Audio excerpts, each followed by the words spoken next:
नुकतीच राज्यामध्ये पोलीस भरती सुरू आहे आणि असं चित्र पाहायला मिळालं की त्या पोलीस भरतीला उच्च शिक्षित तरुणसुद्धा आपलं करिअर आणि आपली नोकरी आजमावण्याचा प्रयत्न करतात.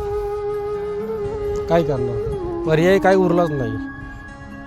गेली 15 वर्ष ज्या राज्यामध्ये कसलीही नोकर भरती नसते त्या राज्यामध्ये दुसरा कोणता पर्याय? सुशिक्षित बेरोजगार तरुण आज आत्महत्या करत आहे.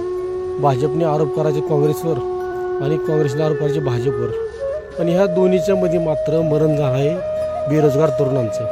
नोकरी नाही, नोकरी नसल्यामुळे लग्न नाही आहे. आज दुहेरी कात्रीमध्ये तो तरुण सापडला आहे. 2008मध्ये महाराष्ट्राचे तत्कालीन मुख्यमंत्री विलासराव देशमुख आणि राज्याचे अर्थमंत्री जयंत पाटील यांनी तिजोरीमध्ये खडखड आहे सांगून राज्यामध्ये नोकर भरती बंदी केली. तेव्हापासून ते आजपर्यंत कसलीही नोकर भरती झालेली नाही आहे. त्यामुळं 15 वर्ष या राज्यातील तरुण आज नोकरीपासून वंचित आहे. अनेक जणांचं वय संपून गेलं. अशा तरुणांनी पर्यायी मार्ग काढला. काही तरुणांनी चुकीचा मार्ग निर्माण केला, निवडला, आत्महत्या केली. 2 मे 2012 या राज्यातील शिक्षक भरती बंदी आहे.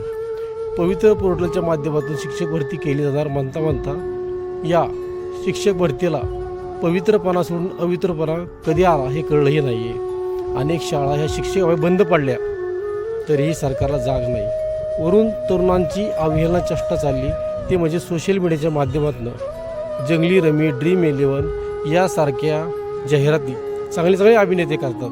त्याचं वाईट वाटतं. सरकारला आणि अशा लोकांना तरुणांना योग्य मार्ग दाखवण्यासाठी योग्य बुद्धी परमेश्वर देव हीच स्वामीचरणी प्रार्थना.